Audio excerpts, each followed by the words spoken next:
Kita akan dengarkan firman Tuhan saat ini. Haleluya. Terima kasih Tuhan hari ini, Syukur Bapa. di mana saatnya kami mau mendengarkan firman-Mu. Haleluya. Karena Tuhan, firman-Mu mengajari kami.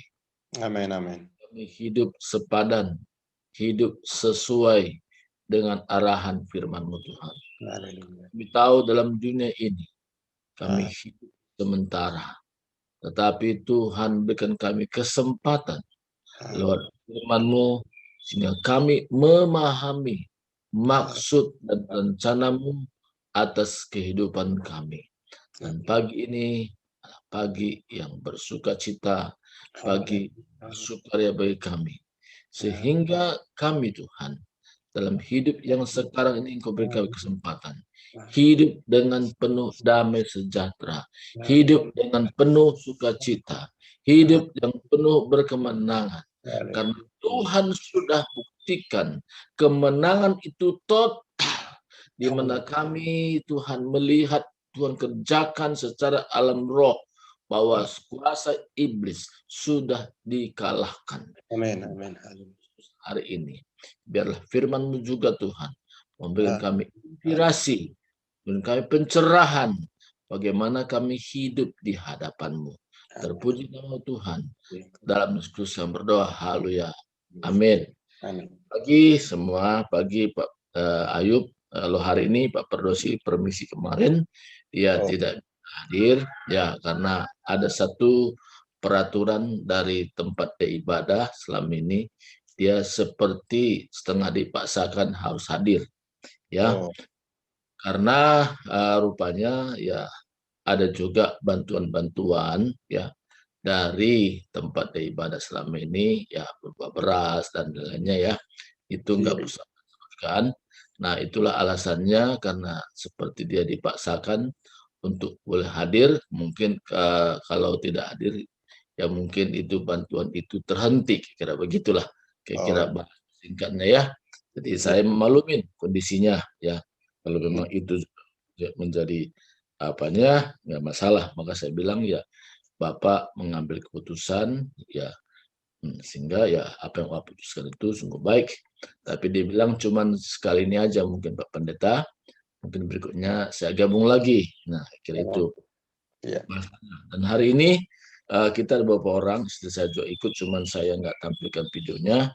Ya, hanya yang tampilannya kita berdua. Nah, mari hari ini saya ajak kita yang punya Alkitab, mungkin Ayub nanti bisa membacanya ya. Kalau ada Alkitabnya bisa ya.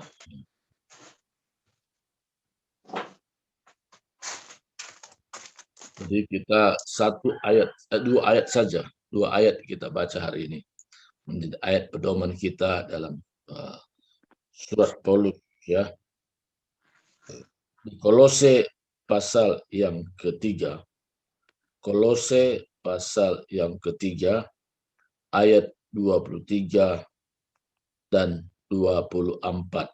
Ayub sudah ketemu ayatnya itu? Kolose pasal yang ke-3 ayat 23 dan 24. Kolose pasal yang ketiga ayat ke-23. Iya. Silakan baca Ayub. Saya baca, demikian firman Tuhan. Apapun juga yang kamu perbuat, perbuatlah dengan segenap hatimu seperti untuk Tuhan dan bukan untuk manusia. Ayat 24, kamu tahu bahwa dari Tuhanlah kamu akan menerima warisan yang menjadi upahmu. Kristus adalah Tuhan dan kamu hambanya. Ya, saya berikan tema atau topik khotbah pada saat pagi ini, Tuhan bekerja tanpa batas ya. Tuhan bekerja tanpa batas. Dari ayat ini ada beberapa hal yang menjadi renungan untuk kita bisa dapatkan menjadi berkat-berkat rohani, bagaimana kita boleh hidup dalam situasi sekarang ini. Yang pertama di sini dalam Kolose pasal 3 tadi dikatakan tadi, apapun juga yang kau perbuat, perbuatlah dengan segenap hatimu seperti untuk Tuhan dan bukan untuk manusia. Yang pertama dari ayat ini, saya mendapatkan satu pengertian. Jangan batasi dirimu dalam proyek Tuhan. Jadi dalam hidup kita ini Tuhan memberikan keleluasaan. Dan dalam keleluasaan ini Tuhan memberikan juga kita yang namanya free will, kebebasan untuk berkehendak, kebebasan untuk memilih. Nah, di sini katakan apapun juga yang kamu perbuatlah dengan segenap hatimu seperti untuk Tuhan. Jadi saat kita hidup inilah sekarang ini kesempatan yang baik kita terlibat dalam proyek mega ilahinya Tuhan. Kita hidup sangat terbatas waktunya. Ya, kita hidup secara tubuh ini hidup yang kita tidak tahu kapan waktunya kita akan dipanggil Tuhan.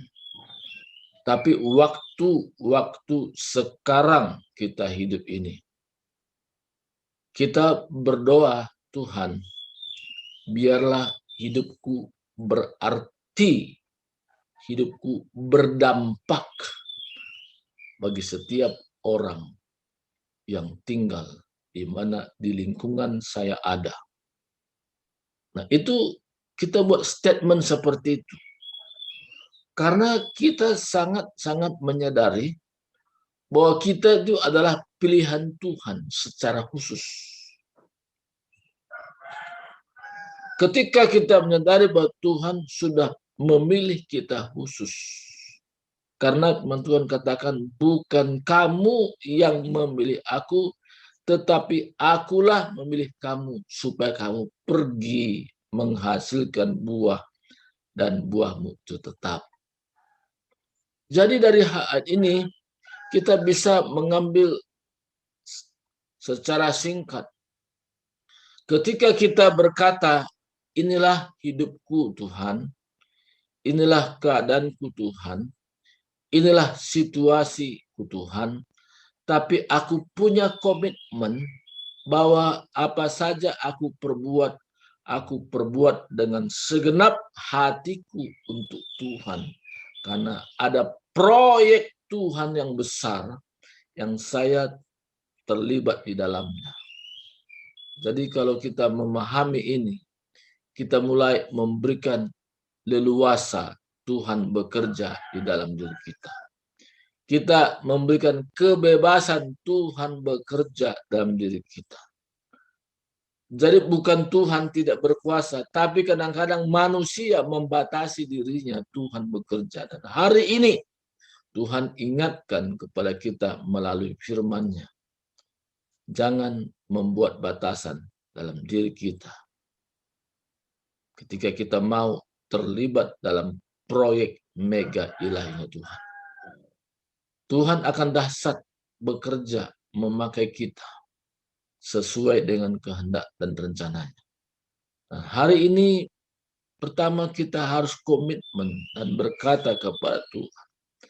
Dalam hidup yang aku hidupi sekarang ini, aku perbuat segala sesuatu dengan segenap hatiku, bukan separuh.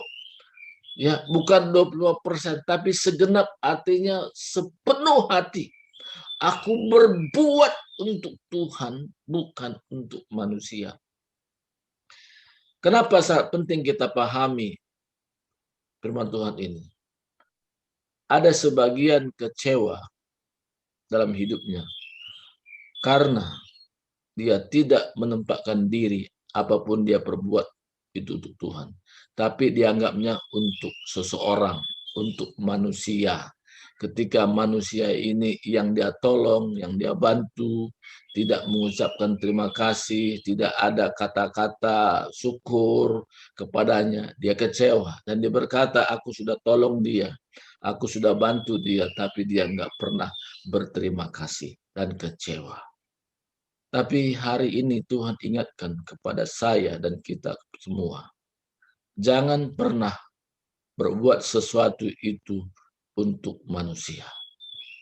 Tapi pikirkanlah apa saja yang aku perbuat dalam kesempatan aku hidup ini. Aku perbuat untuk Tuhan dengan segenap hatiku. Ketika kita berkata ke dalam hati kita bahwa apa saja yang aku perbuat hari ini dengan segenap hatiku untuk Tuhan, maka yang kita alami yaitu kelimpahan berkat-berkat rohani. Karena tidak ada sumbatan, kita langsung mendapatkan berkat-berkat rohani dari Tuhan. Dan juga berkat-berkat jasmani pun mengikut. Tapi yang paling utama adalah berkat-berkat rohani. Karena berkat rohani inilah yang membuat kita bisa bersukacita di tengah-tengah penderitaan. Tidak ada kamus dalam dunia ini ada orang bersukacita di tengah-tengah penderitaan. Tetapi orang yang mau melibatkan diri dalam proyek mega ini Tuhan. Dan dia berkata, apa saja aku perbuat dengan segenap hatiku untuk Tuhan dan bukan untuk manusia. Maka dia mengalami lawatan Tuhan yang dahsyat, lawatan Tuhan yang luar biasa, membuat dia bersemangat walaupun situasi kondisi yang dia sedang hadapi membuat dia tidak semangat, tapi karena hubungannya dengan Tuhan, pusatnya adalah Tuhan, dia berkata, aku perbuat dengan segenap hatiku untuk Tuhan. Maka satu pengalaman supranatural dialami sendiri. Saya pernah membayangkan ya, bagaimana pengalaman Paulus ketika dia berbuat sesuatu pusatnya Tuhan, tapi ada sebab dan akibat. Karena dalam dunia ini pasti kita alami sebab dan akibat. Karena sebabnya Paulus menyampaikan Injil. Bahkan dia berdoa buat orang yang ada roh-roh yang lain dalam diri seseorang. Dia berdoa, dia tengking, dia usir roh-roh itu, dan dia diadukan, dia masuk penjara. Dia berbuat baik, tapi masuk penjara. Kalau secara manusia, bisa kecewa, bisa sedih. Tuhan, aku sudah berbuat baik. Aku sudah mengusir setan-setan roh yang lain dalam seseorang. Tapi inilah akibat yang aku lakukan, masuk penjara. Tapi Paulus dan sahabatnya Silas di penjara, dia tidak pernah merengek untuk dilepaskan dari penjara. Tapi Paulus dan Silas dia ingin tahu kehendak Tuhan. Kenapa dia masuk penjara itu? Apa sih rencana Tuhan kalau Tuhan izinkan dia mengalami satu kesusahan? Maka dia mengambil satu sikap. Walaupun kita dalam penjara seperti ini, dia berkata satu dengan yang lain dalam penjara itu, mari kita berdoa. Mari kita memuji Tuhan dalam kondisi berdoa dan memuji Tuhan dan penyembahan yang dahsyat. Bahkan orang-orang hukuman yang ada di sekitarnya, dia mendengar apa yang Paulus sudah lakukan. Akhirnya terjadi satu kegerakan, terjadi sesuatu yang dahsyat seperti gempa bumi, di mana pintu penjara tergoncang-gancing sehingga lepas daripada belenggu mereka, dan pintu-pintu penjara pun terbuka. Dan kepala penjara berkata, apa yang aku perbuat supaya aku selamat? Karena sebelumnya Paulus lihat bahwa kepala penjara sudah menghunus pedangnya, dia mau bunuh diri. Tapi jangan apa-apakan dirimu.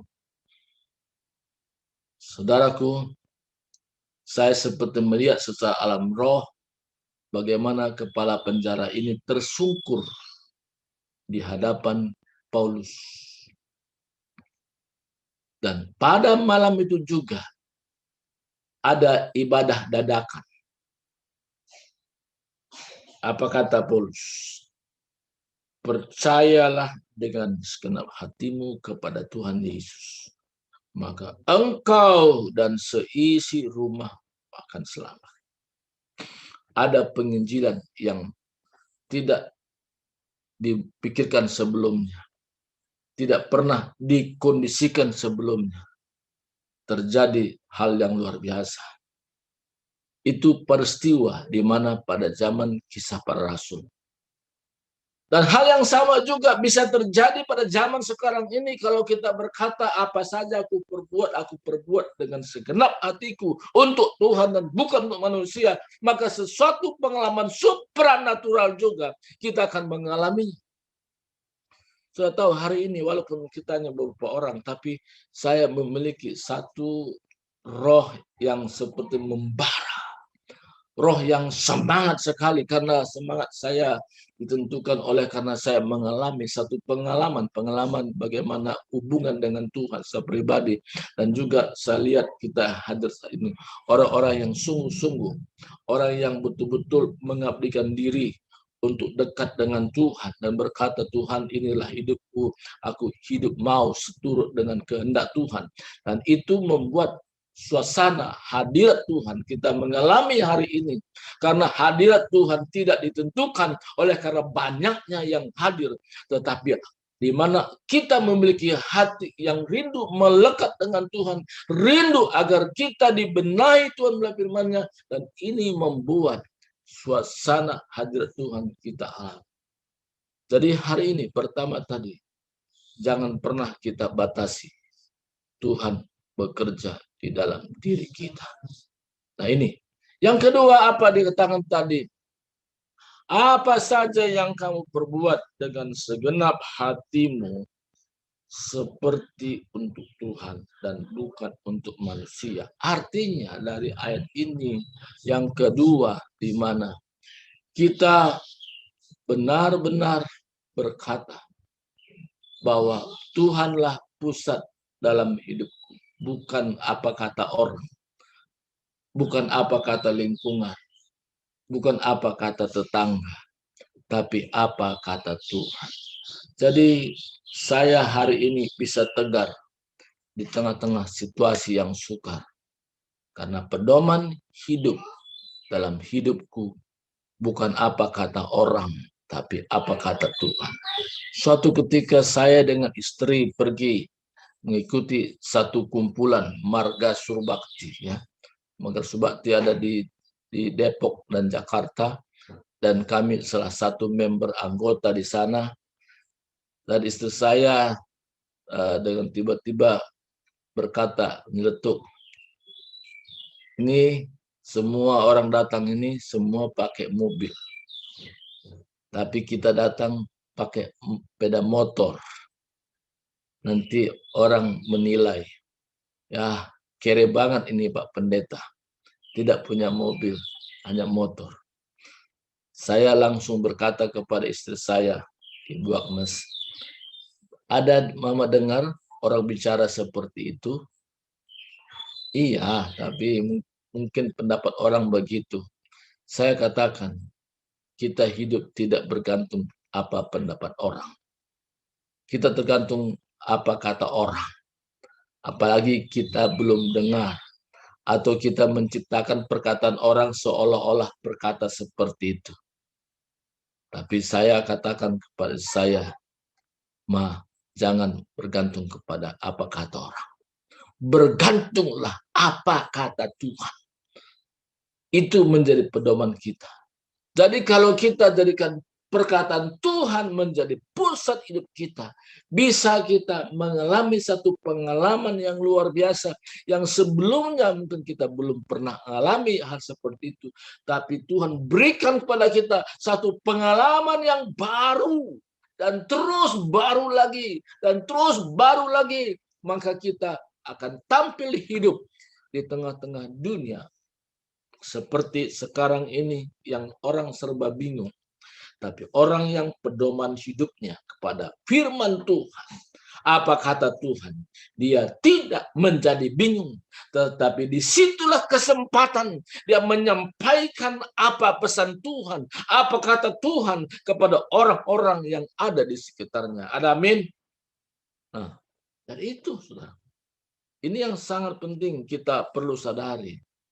bagaimana dalam hidup ini kita tidak mau bergantung apa kata Tuhan, apa kata manusia, tapi apa kata Tuhan. Ya, ini sangat penting. Yang ketiga, ayo baca ayat 24. Sekali lagi betul. 24. Baca sekali lagi ayat 24. Ayat 24. Kamu tahu bahwa dari Tuhanlah kamu akan menerima warisan yang menjadi upahmu. Kristus adalah Tuhan dan kamu hambanya. Iya, jadi apa yang kita perbuat semuanya itu tidak sia-sia. Amin, amin. Tidak sia-sia, saya beritahu. Jadi apa saja yang kita perbuat dengan segenap hati kita, seperti untuk Tuhan dan bukan untuk manusia, semuanya Tuhan perhitungkan. Ada di dalam catatannya Tuhan. Manusia bisa melupakan itu, tapi Tuhan tidak pernah melupakan. Apa saja yang kita perbuat itu adalah untuk Tuhan.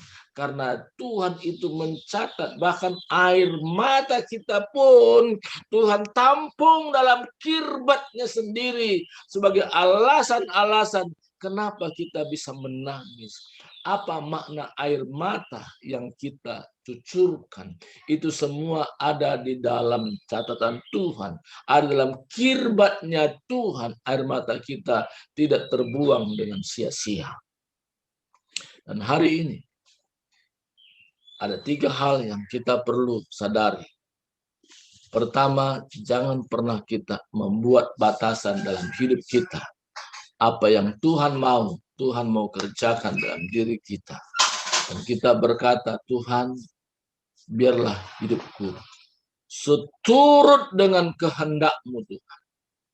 Aku hidup dalam dunia ini. Aku hanya mau menyenangkan hati Tuhan. Itu terutama dalam hidupku, bukan manusia. Ketika aku belajar menyenangkan Tuhan, maka berkat Tuhan itu akan bekerja luar biasa. Yang kedua tadi, kita mempusatkan dalam diri kita adalah firman Tuhan, perkataan Tuhan. Tidak bergantung kepada apa kata manusia, tapi bergantung kepada apa kata Tuhan.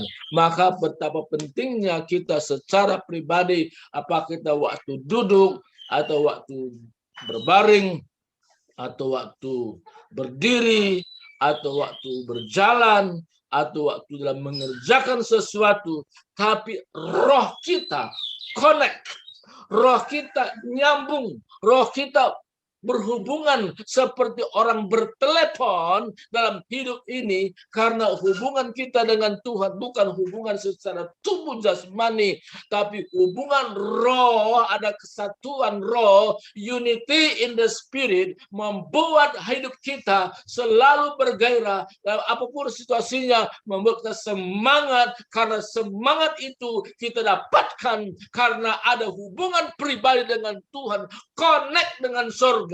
Maka dari hari ke hari orang pun bisa melihat apa rahasianya. Kok bisa Ayub begitu bersemangat hidupnya, walaupun aku tahu kondisi hidupnya sebenarnya tidak ada alasan untuk bersemangat, tapi Ayub bisa berkata, aku bersemangat karena aku melekat hidupku dengan Tuhan. Nah, ini yang penting ya. Jadi kita bisa bersaksi, kesaksian kita bukan perkara jasmani, tapi kesaksian kita yaitu kesaksian bagaimana pengalaman hidup kita secara pribadi dengan Tuhan. Itu yang kita sampaikan, itu yang kita perkatakan kepada setiap orang yang Tuhan tempatkan untuk kita menyampaikannya. Dan yang terakhir tadi, jangan pernah merasa bahwa kita berbuat itu adalah sia-sia. Tapi semua itu dalam catatannya Tuhan. Dan pada saatnya di mana kita menerima upah yang Tuhan siapkan, dan kita berkata, Tuhan, aku bersyukur hari ini Tuhan sudah bukakan rahasia-rahasia yang luar biasa. Dan pada saatnya kita akan juga bergelori, bersukacita, karena semuanya Tuhan perhitungkan. Inilah firman Tuhan hari ini. Hari sampaikan buat kita semua, Dan Ayub berdoa bersyukur hari ini. Nanti baru saya tutup dalam doa. Ayub berdoa bersyukur firman. Haleluya. Kami bersyukur. Haleluya. Ya. Bersyukur. Engkau baik. Engkau baik. Amin. Amin. Amin. Engkau menjadi pusat perhatian.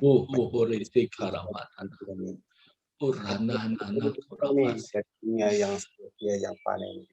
Yesus dalam kami masuk ke surga Tuhan. Dengan darah-Mu yang suci mulia. Yes. Haleluya. Haleluya. Sekalipun saat berjalan di tengah-tengah dunia ini Tuhan. Yes. Tujuan akhir hidup kami adalah surga ya Tuhan. Sebab itu kami percaya apapun yang kami kerjakan di dunia ini, Roh Kudus tolong kami Tuhan. Sehingga arah hidup kami terfokus selalu kepada Tuhan. Amin. Apapun juga yang kami perbuat, apapun juga yang menjadi rencana-Mu Tuhan Yesus Kristus. Amin. Nyatakan itu Tuhan, bahwa kami bersama dengan Roh Kudus. Yes. Haleluya. Yesus. Pekerjaan-Mu di tengah-tengah. Kuasa-Mu akan menyertai di perjalanan kami. Amin. Heran-Mu, mujizat, kesembuhan ilahi. Amin. Sehingga nama Yesus itu, haleluya, yang menyelamatkan itu dimasukkan, ditinggikan. Kami percaya Tuhan, setiap apa yang kami kerjakan saat ini dunia ini, biarlah kami kerjakan itu Tuhan untuk memandang Engkau Tuhan, dan kami lakukan itu untuk Tuhan, sehingga Tuhan, kami akan mendapatkan upah yang kekal di surga, yang tidak bisa dimakan oleh ngengat. Bahkan upah yang tetap yang ada sudah Tuhan sediakan bagi kami di surga. Terima kasih Tuhan. Terpuji buat firman-Mu pada saat pagi hari ini Tuhan. Yang menguatkan kami, yang menghibur, yang memotivasi kami. Amin. Kami terpuji Engkau Tuhan. Berkati hamba-Mu, urapi terus hamba-Mu Bapa. Amin. Pakai hamba-Mu dengan kuasa-Mu. Kuasa Tuhan. Tuhan dipermuliakan. Terima kasih Bapa. Dalam nama Tuhan kami Yesus Kristus, kami bersyukur berdoa. Haleluya. Amin. Mari kita tutup ibadah kita. Terima kasih Tuhan hari ini. Terima kasih Bapak. Tuhan, Engkau luar biasa, Engkau ajaib. Engkau Tuhan merindukan agar kami terlibat dalam proyek mega ilahi Tuhan. Dan inilah kami Tuhan, mampukan kami semua untuk terlibat di dalamnya. Sehingga Tuhan banyak orang diselamatkan. Sehingga Tuhan dari hari ke hari di mana penyertaan kuasa-Mu sungguh dahsyat dan sungguh nyata dalam kehidupan sekarang ini Tuhan. Karena inilah saatnya di mana kami menyampaikan tentang kebenaran firman-Mu. Di mana di tengah-tengah situasi pandemi COVID-19 seperti sekarang ini. Banyak orang serba bingung. Banyak orang dalam kondisi khawatir, dalam kondisi takut. Tetapi Tuhan, kami sebagai hamba-Mu yang Kau sudah pilih dan tetapkan. Amin. Tuhan, bimbing kami. Pengurapan-Mu Tuhan semakin bertambah-tambah. Menyampaikan isi Tuhan. Sehingga Tuhan, hidup kami sangat berdampak dan sangat berarti. Tuhan, kalau kami Tuhan hari ini sudah selesai mendengarkan firman-Mu, kami berdoa juga khusus buat Pak Perdosi juga Tuhan hari ini. Yang setiap saat Tuhan Engkau lindungi dia hari ini walaupun tidak bersama dengan kami, tapi pertolongan perlindungan Tuhan tetap di tengah-tengah keluarga ini, suami istri, baik buat anak-anak yaitu Samuel dan Marta, Engkau berikan buat mereka masa depan yang penuh harapan. Baik buat Yosef juga anak kami, baik Elizabeth dan cucu kami, bahkan menantu kami Tuhan.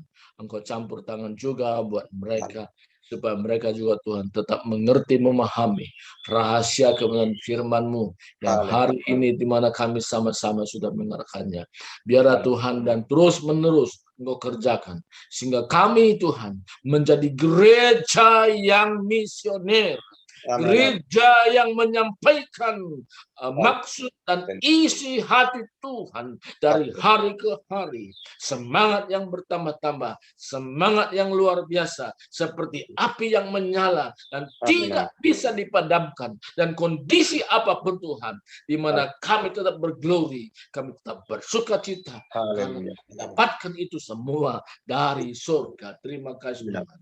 Kiranya berkat damai sejahtera dan berkat sukacita Roh Kudus menaungi kami, Roh Kudus menghibur kami, Roh Kudus memberikan kekuatan bagi kami sepanjang hari ini sampai selama-lamanya. Di dalam Yesus Kristus kami sudah berdoa dan bersyukur hari ini. Haleluya. Amin. Amin.